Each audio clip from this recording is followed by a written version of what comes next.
আন্দোলনকারীরা।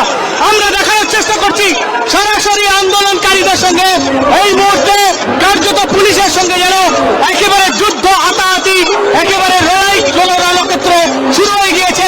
দেখানোর চেষ্টা করছি সরাসরি একেবারে তারা সম্মুখ শহরে কিন্তু এই ব্যারিকেড ভাঙার চেষ্টা করছে পুলিশ, আরেকদিকে তারা কিন্তু ব্যারিকেডটাকে রোখার চেষ্টা করছে।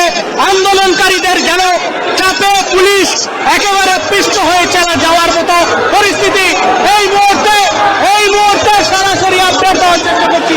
দেখতে পাচ্ছেন সরাসরি এই মুহূর্তে ভেঙে দেওয়ার চেষ্টা করছে এবং এই মুহূর্তে দেখানোর চেষ্টা করছি ব্যারিকেড ভেঙে ফেললো পুলিশ আন্দোলনকারীদের সঙ্গে, এবং আন্দোলনকারীদের সঙ্গে রীতিমতো যুদ্ধ চলছে এবং আন্দোলনকারীদের সঙ্গে রীতিমতো লড়াই চলছে। এবং আমরা সরাসরি দেখানোর চেষ্টা করছি যে ছবি